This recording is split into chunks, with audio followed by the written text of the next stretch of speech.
On today's World Insight, just hours left before the U.S. and China sign the trade deal. Will both sides leave the table a winner?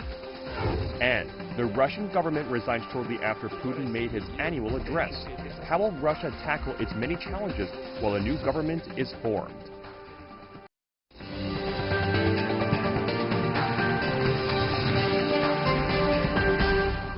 And here's our host, Tian Wei. Hello and welcome to World Insight. I'm Tian Wei. The program is coming to you live from Beijing. Let's begin today's show in Washington, where China and the U.S. are poised to sign a Phase 1 trade agreement after nearly 2 years of negotiations. Chinese Vice Premier and Chief Negotiator Liu He is scheduled to sign the deal with U.S. President Donald Trump in a few hours, Thursday, Beijing time. Before we get down to a discussion involving the two sides about what's likely to be the result, let's take a look at the latest from the other side of the Pacific. Just hours to go until the official signing of the Phase 1 deal. According to the Chinese Ministry of Commerce, the deal includes 9 segments covering protection of intellectual property and technology transfer. The ministry also said the two sides reached consensus on the protection of business secrets and law enforcement against fake products. While in Washington, Chinese Vice Premier Liu He has been meeting key economic and business figures. They include IMF Managing Director Kristalina Georgieva. The meeting also included leaders of the U.S. China Business Council, which forms a key economic bridge between the two countries. As the Chinese delegation arrived in Washington for the signing ceremony, the Trump administration removed China from its list of currency manipulators, a label that China disputed and the International Monetary Fund did not support. These tariffs will stay in place until there's a Phase 2. If the president gets a Phase 2 quickly, he'll consider releasing tariffs as part of Phase 2. If not, there won't be any tariff relief. So has nothing to do with the election or anything else. There's no secret agreements. Many are looking to see if the upcoming deal will serve as an economic roadmap for a more comprehensive Phase 2 deal.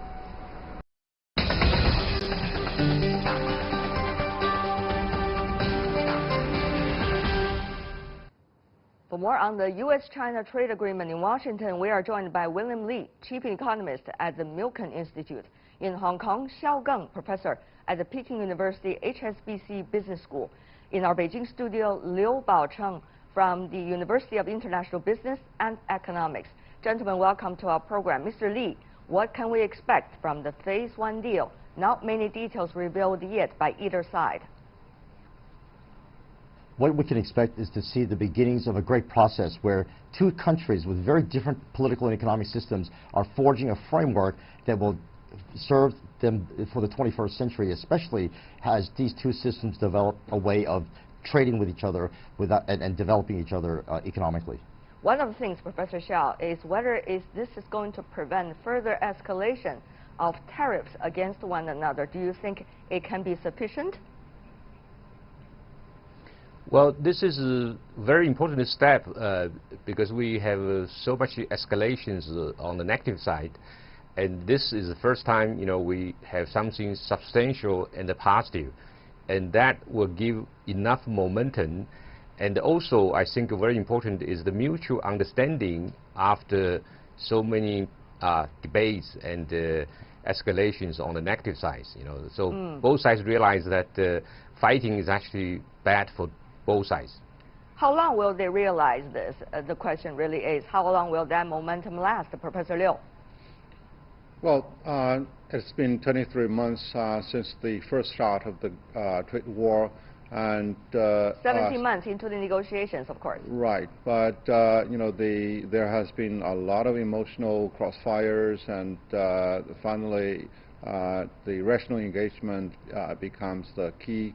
So definitely there are going to be further grudges, there's going to be further even confrontations along the way, because the two economies are so much interdependent and different in terms of institution and infrastructure. All right, and Mr. Li, of course, I would like to also pose that question to the other gentleman as well. phase 2 is the thing people already talk about before the phase 1 is being signed. But, you know, phase 2, of course, we all know it's going to be even more difficult. Some would even argue it cannot be achieved by 2 parties alone, but rather by involving multi-party stakeholders. Mr. Li, your take here, will phase 1 necessarily lead to phase 2 in the election year? We have to remember that phase 1 represents the harvesting of all the fruits of the discussions that we've had so far, and phase 2 will require yet further discussions where both countries are going to have to adapt their economic systems so that intellectual property laws and enforcement mechanisms can be agreed upon and made effective between the 2 countries. China's not had a history of a lot of legal practices that back up this kind of law and show us how it will be enacted. U.S. is trying to negotiate how the Western model might be applicable. So we have a big set of structural changes, both legally and economically and politically within both countries for phase 2 to really come about. So I expect that to be a long discussion and not done in one document. It's going to take many documents where every facet will be discussed separately. You use one finger, not one document, but more than that. Professor Liu, your thought? I think, well, there's going to be quite some sort of overlap between phase 1 and phase 2, and the implementation, the quality of implementation of phase 1 is, I think, is a part of the discussion for phase 2. Of course, phase 2 can go further, deeper into industrial subsidies, into very practically how the U.S. can really roll back on the tariff that is still over there. And of course, the intellectual property would be also a bone of contention. And that involved a lot more complications, so therefore I believe this is going to take far longer period of time for both parties to really see eye to eye on certain issues. And Professor Xiao, that has a lot to do with whether both parties think they are the winners in this so-called phase 1, leading up, if there is any phase 2, isn't it, Professor Xiao? Well, I think phase 1 definitely both sides wins, and also phase 2, you know, if completed, will be win for both sides. But phase 2 will depends on politics on both countries, particularly on the U.S. side, because this is, you know, the win-win is clear, but the timing depends on the politics. Depends on the politics. Agricultural products, a lot of politics involved, isn't it, Mr. Li, particularly in the election season. So how much do you think phase 1, in a way, is dealing with agricultural products? And also, there is a quota, as we know, coming from news leaking out about phase 1, even though we do not know the exact number. So how much, when China is committed to buy agricultural products from the U.S. market, which could also help China to make sure its economy goes smoothly in terms of agricultural needs, what is that likely to be the balance? Will this deal be able to address that, or this is more dealing with politics, Mr. Li? The implementation of the agricultural component of phase 1 is critical because it shows how the 2 sides will cooperate. Everyone is criticizing the opacity and the secrecy behind the details, but let's not forget commodity markets are very volatile and subject to a lot of runs and price dynamics that they want to eliminate by keeping the details of the trade deal secret for now and letting the market determine how the implementation will take place. Both China and the U.S. need agriculture. China has had a swine pig problem for quite a while now, so it's not clear that enough pigs to eat all the corn that the U.S. wants to export. But we can change the quality of exports and focus more on agricultural products and also shift into industrial products. So the phase 1 is a very complex mechanism where focusing just on agriculture, I think, misguides the viewer into what is really important about phase 1. Phase 1 is about implementation and developing trust between the 2 countries. Developing trust is extremely important. Now, we always know, Professor Xiao, in many discussions about China-U.S., there is a deficit of trust from the very beginning. Now, recently, it didn't help, at least over the past 2 to 3 years.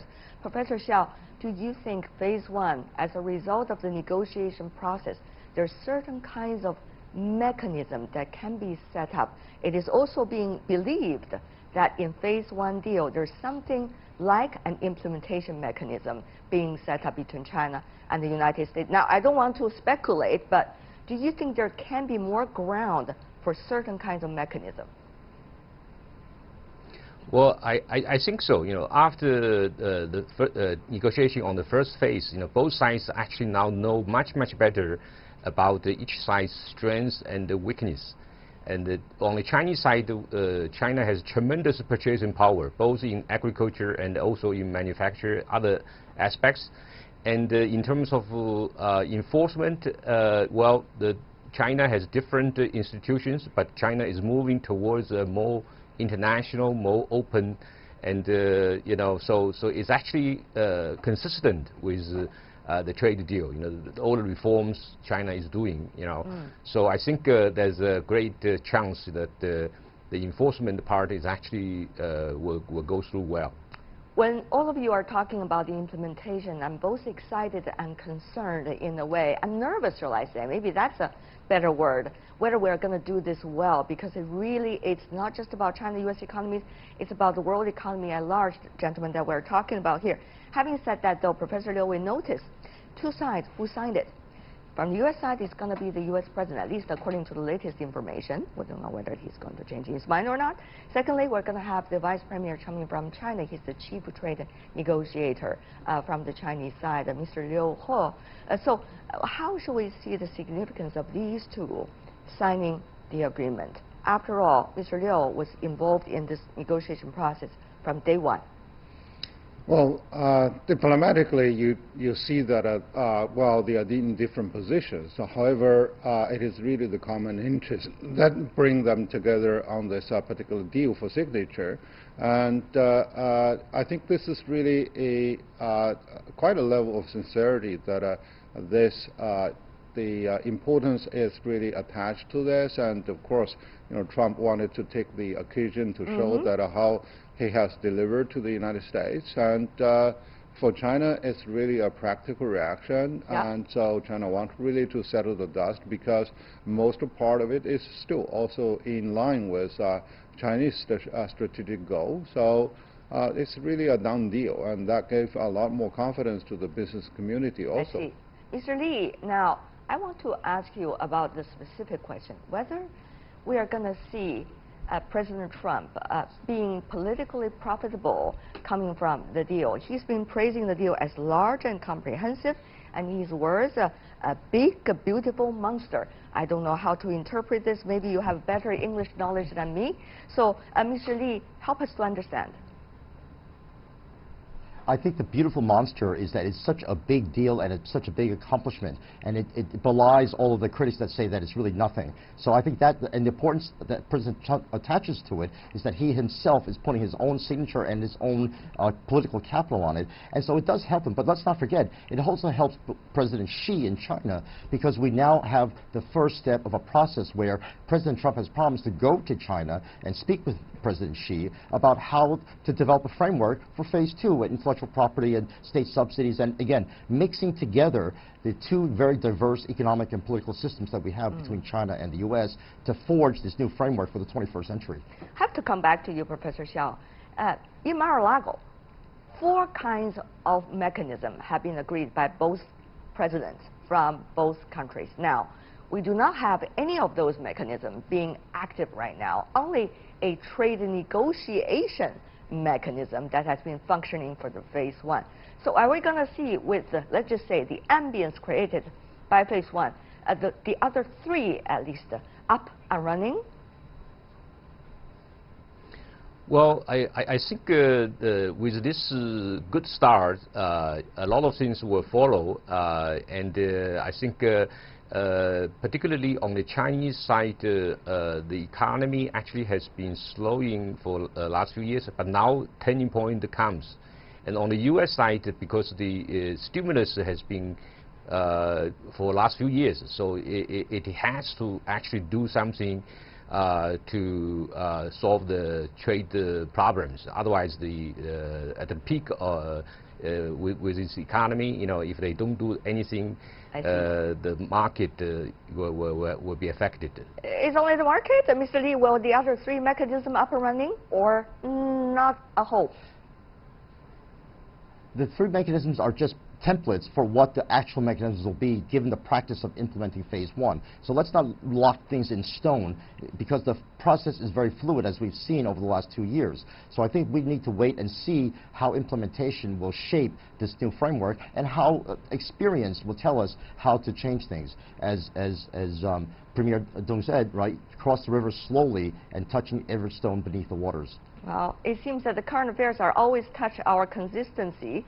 However, all of the process is really testing our patience. I want to thank the three of you on this big day, shall I say, for your insights and contribution. William Li, Xiaogang, Liu Baocheng, I'm sure we're going to gather together once again to talk about U.S.-China trade and beyond. Really appreciate it. At least we should say congratulations for the phase one to be signed. You are watching World Insight, still to come on our live program. The Russian government resigned shortly after President Putin made his annual address. How will Russia tackle its many challenges while a new government is formed? Welcome back. World Insight coming to you live from Beijing. Russian Prime Minister Dmitry Medvedev announced the Russian government is resigning. The announcement came shortly after Russian President Vladimir Putin made his annual State of the Nation address on Wednesday. This year, Putin has signaled constitutional reform in his address. He proposed giving Parliament the power to choose Russia's Prime Minister and other key positions. This is a major change to the Russian constitution and may offer a hint about his own future, some say. Internationally, he called for national legislation to have precedence over international treaties and rulings when they conflict with Russia's own constitution. Economically, he called for structural changes and aimed to bring Russia's 2021 GDP growth above the global average, and he expected to achieve it through boosting investment. For more on Putin's 2020 annual address in Washington, we have Anton Fedashin, who is a professor of history from American University. In Moscow, we are joined by Dmitry Barbish, political analyst from Sputnik International News Agency. In Beijing, Cui Hongjian, director of Department of European Studies, China Institute of International Studies. Gentlemen, welcome to our program. I want to go to you first, Mr. Barbish, coming from Russia. Help us to understand about the sudden resignation of Mr. Medvedev's government in Russia and why the President Putin accepted his resignation immediately. Well, I think that the initiative of the resignation came from President Putin. I don't believe that Prime Minister Medvedev would himself decide to resign, not only himself, but also the whole government. Speaking about this resignation being unexpected, I would say that the timing is unexpected, but not the resignation itself. Basically, I must tell you that Medvedev's government was not very popular in Russia. A lot of its ministers were seen by the public as pro-Western, too liberal, ready to sacrifice Russia's kind of sovereignty for immediate economic, goals or for other reasons. But so Mr. Barbish, when Putin won the election in 2018. If I could, Mr. Barbish, I know you can give an extended answer, but let me ask you about that, because it seems that there's likely to be a National Security Council to be established later, and with which Mr. Medvedev was believed to be able to serve an important position there, together with President Putin. I don't know whether those news can be confirmed or not, but Mr. Barbish, what's likely to be the fate of Mr. Medvedev after this? Well, the Security Council is already working. It's a kind of, a discussion forum under President Putin. It's not a body that takes decisions itself. It's supposed to help the president take decisions. So this will be a demotion. Whatever position Mr. Medvedev will occupy in the Security Council, and right now they are talking about deputy head of the Security Council, of course this will not be even remotely comparable to his influence as the Prime Minister. But coming back to your earlier question, you know, when Putin was elected by a landslide in 2018, 76% of the voters voted for him. A lot of them voted expecting that he would change the government, because the government was unpopular, especially the education minister, you know, Mr. Livanov, who tried to reform the Russian education system according to Western standards. A lot of people were unhappy about that. So people expected Medvedev's government to go back then in 2018, when Putin won the election, hinting at major changes in the government. Okay. Unfortunately, then these major changes did not take place. All the ministers stayed put.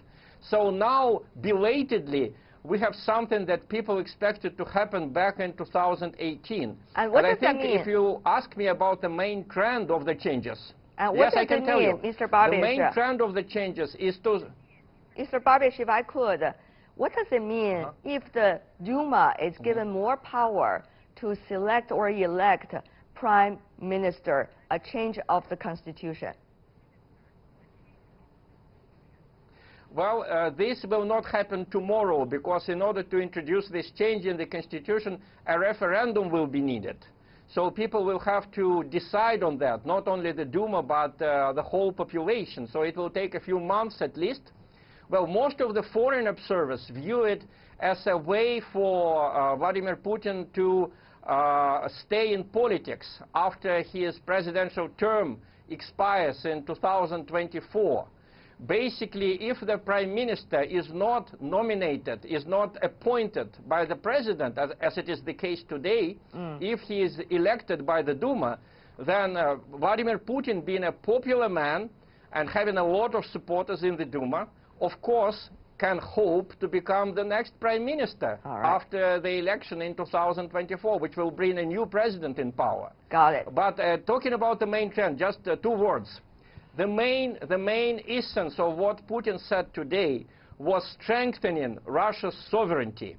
The idea that judges, ministers, parliamentarians, heads of the regions cannot be people with dual citizenship. This is very important, because Putin wants Russia to be run by people who feel the liaison with the country, who don't have assets abroad. It was prohibited for ministers to have any property abroad 2 years ago, but still everyone knows that there was a lot of mixing between big business and big government in Russia. So Putin wants to remove that. Okay. And of course, the change in the government is also moving in the same direction. Thank you. Thank you very much, sir. Let me also invite not only Mr. Babish coming from Russia, but Professor Fedashian joining us from Washington, D.C., who's originally coming from Russia, and Mr. Cui also here in Beijing. Professor Fedashian, your immediate response to the latest decision and news. Well, it looks like I agree with a lot of what Dmitry said. I would actually put it even sort of more severely in relation to Dmitry Medvedev. His government position, whatever it will be, looks like the Deputy Secretary of the Security Council will now bring him in line with the general public opinion about him in Russia. It's not just that he was unpopular, and Dmitry is absolutely right about that. More importantly, he was irrelevant as a prime minister. Even the ministers within his cabinet received more attention both in the press and sort of inspired more of a reaction from the Russian population than Dmitry Medvedev himself. He was more of a caretaker, sort of a symbolic figure. And so now that he's out of the picture, the question is who will become the next prime minister. And the big question today, both being asked here in the West and in Russia, is whether the new prime minister is going to be the person to potentially succeed Vladimir Putin as president in 2024. And we'll have to wait and see what happens. Now, Mr. Cui, Mr. Putin, in his 67th year this year, and he's been, in terms of presidency, served 4 terms already. And of course, he's not likely to have a consecutive presidency after he served this term by the year 2024. So from today's State of the Union in the Russian way address given by Mr. Putin and the responses and the immediate reactions coming from the government so far, what does it say about Mr. Putin's popularity and his strength within the country? Indeed, we can find out some signals from this address from President Putin and also some change of the government, even the recognition. I think firstly, Mr. Putin tried to maybe make some arrangement earlier before the next terms, maybe a new president. And then secondly, I think he will try to change the discourse, or maybe a kind of a commitment of the Russian politics. We take a notice that this Russia guest mentioned the people, and also the change of the constitution and some other. The third is, I think that Mr. Putin is trying to find some people or even the government to take the responsibility of the failure of the Russia to reach the economic goal proposed by Mr. Putin. I see. That's exactly what I want to ask you, Professor Fedashian. Now, how should we see the division of labor if this constitutional change is done with referendum, as Mr. Barbish earlier proposed? The division of labor between the government, likely the prime minister headed the government, the president, and Duma, or the Congress, the parliament in a way in Russia. How are we going to see the the proportion of power and the responsibilities being changed or switched?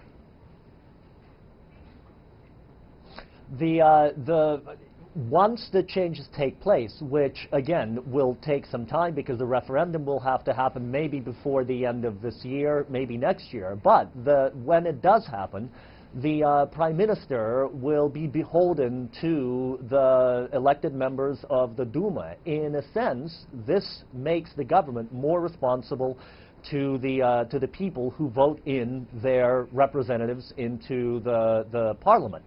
By extension, it also will place responsibility on the parliament for what the government does. On the one hand, it looks like a move towards democracy and responsibility and a more direct link between the people of Russia and the government. On the other hand, it unlinks the position of the president to become sort of like an apolitical figure that sort of hovers above the dirty business of politics. And for those people who believe that Putin is essentially creating a way for himself to stay in power, sort of like Nursultan Nazarbayev did in Kazakhstan, resigning and yet staying in politics, this may be a way for him to remain relevant. All right, let's have our Russian guest also speak in here. Mr. Barbish, how much do you think you would agree or disagree with Mr. Fedashian? Of course, he's coming now based in Washington.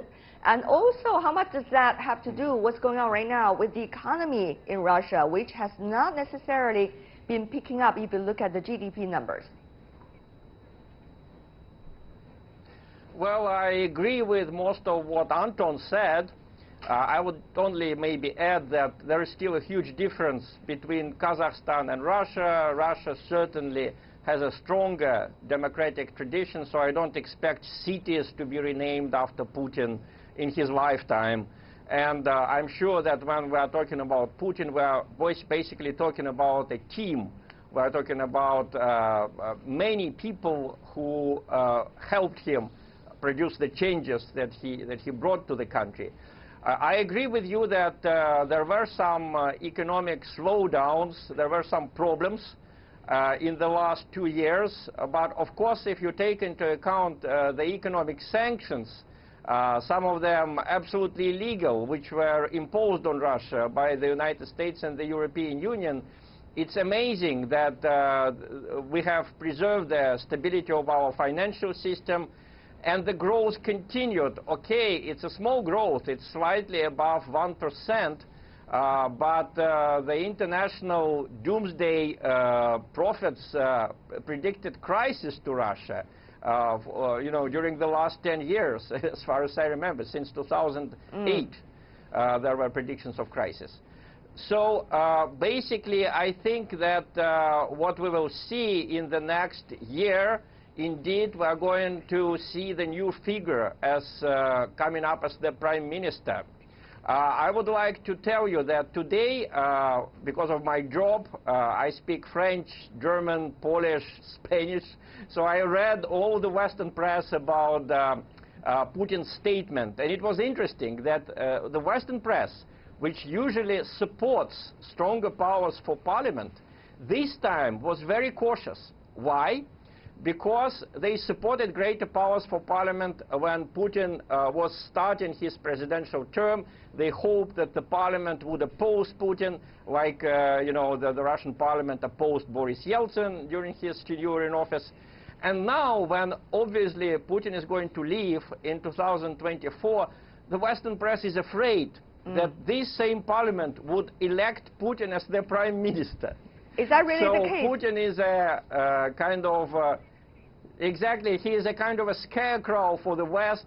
The West has talked itself into believing that all the misunderstandings, all the tension between Russia and West, it's only because of Putin. In reality, it's not the case. Putin tried to be friendly with the West. It's the West's own actions that led to the crisis. Professor Fedashian, do you agree? What kind of image is President Putin has in quote-unquote the West, if we could use that general term? And also, how much do you think the change of what we just expected earlier will be able to bring a different way of dealing with the rest of the world, particularly the so-called West? Well, I don't think there will be much of a change, Tianwei. I think the West, in the most part, is operating under the delusion that the dysfunction in its relationship with Russia is solely Vladimir Putin's point, and that if you just remove him from power, the Russian people and the other members of the Russian political elite will welcome the expansion of NATO and so on, and regime change experiments. I think it's a very dangerous delusion.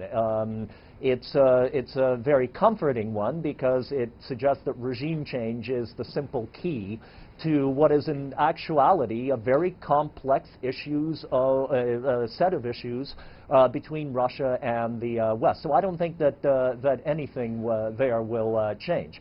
As to Dmitri's point about the West talking itself into believing that Putin is the cause of all problems, I have to agree with that, because the way he is approached here, at least in the United States, has lost all nuance and all complexity. And let me just quote Henry Kissinger, who wrote back in November of 2014, when the Ukrainian crisis was just beginning, that the demonization of Vladimir Putin isn't a policy, it's an alibi for the absence of one. And as one of the most intelligent foreign policy thinkers in the United States, even if people disagree with Kissinger, he's definitely worth listening to.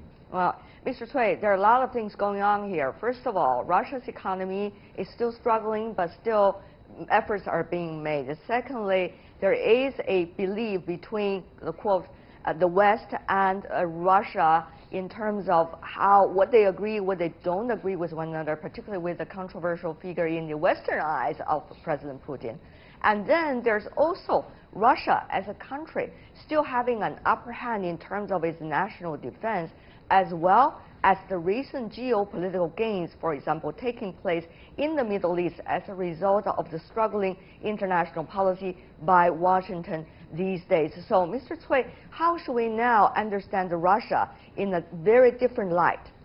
It's difficult to understand, really about Russia, especially I think Russia has a very different, structure of power comparing with some other big players in the world.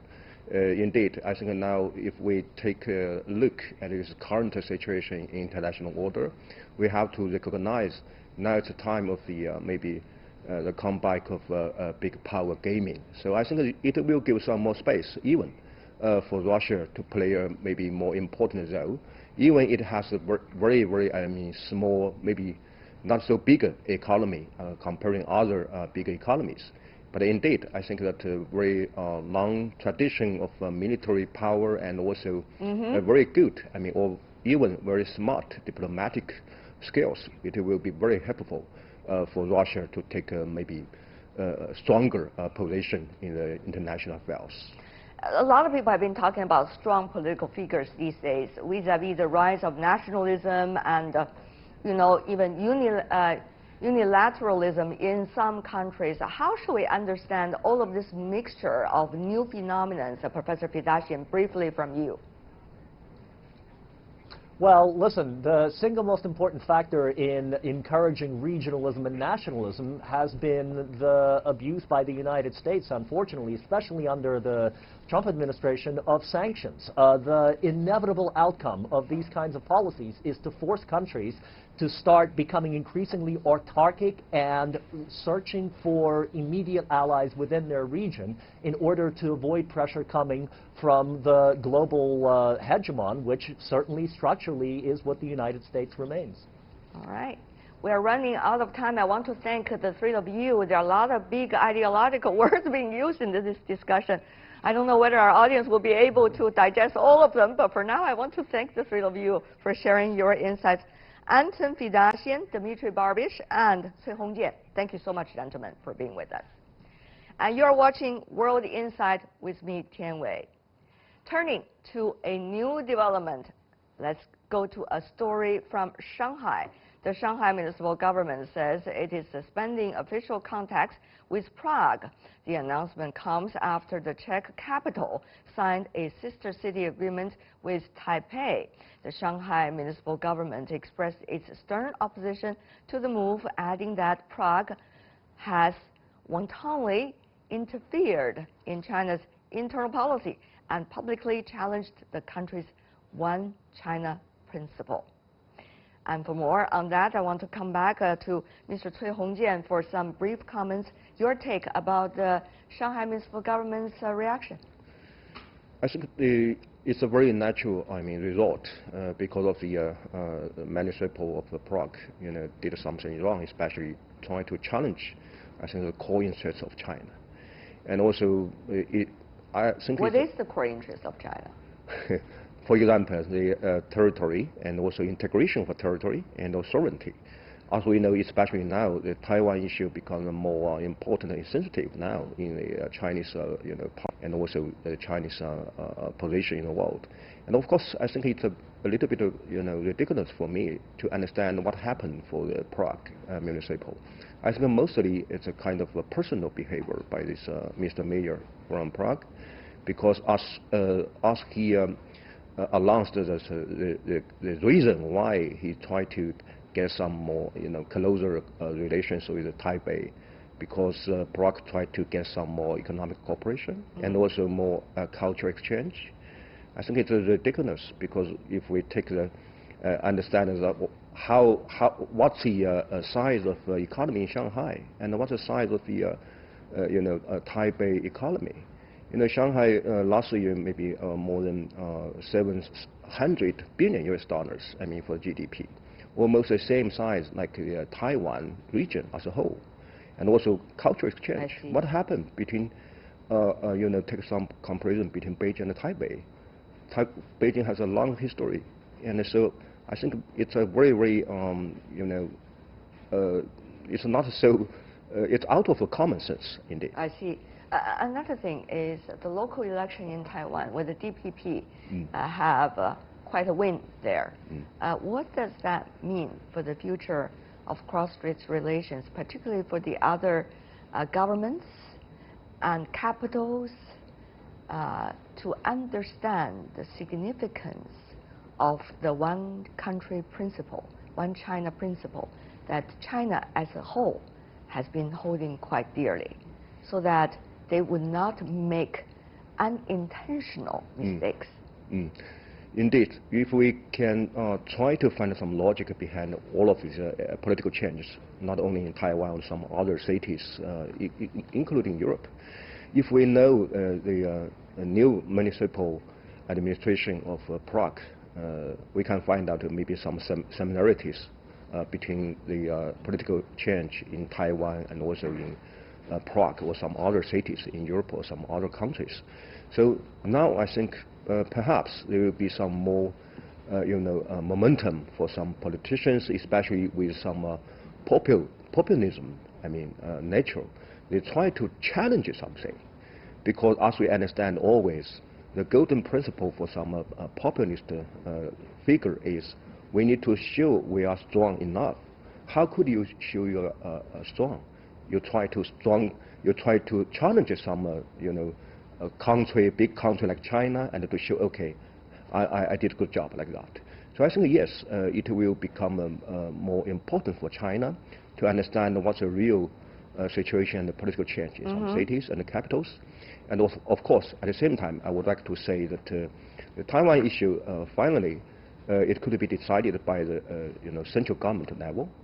So this change of the Prague municipal administration will not change the attitude or stance of the central government. Thank you very much, Hongjian, for your analysis. And that's all the time we have for today. If you'd like to see more, try to find us World Insight, CGTN, into our search engine. Check out our YouTube channel. Follow us on Twitter, Facebook.